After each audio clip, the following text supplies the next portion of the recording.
Welcome, in front of me is a Motorola Moto G85, and today I will show you how you can copy your contacts from the SIM card to the device.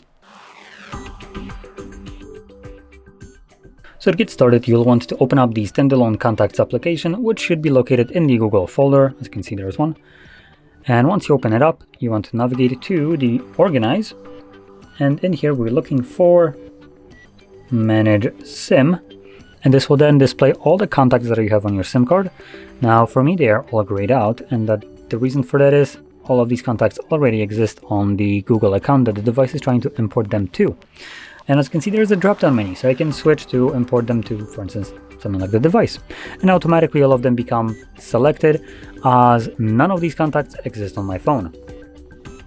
So from here we can deselect contacts that you might not want, and then select import. This will import all selected contacts, obviously. And once you navigate to your contacts list, depending on where you imported your contacts, you might need to switch the display location. So I will need to select right here and select the device. Oops, I just misclicked it. Let's try that again. Device, and as you can see here are the contacts that I have imported just a moment ago. So with that being said, hopefully you found this very helpful. And if you did, don't forget to hit like, subscribe, and thanks for watching.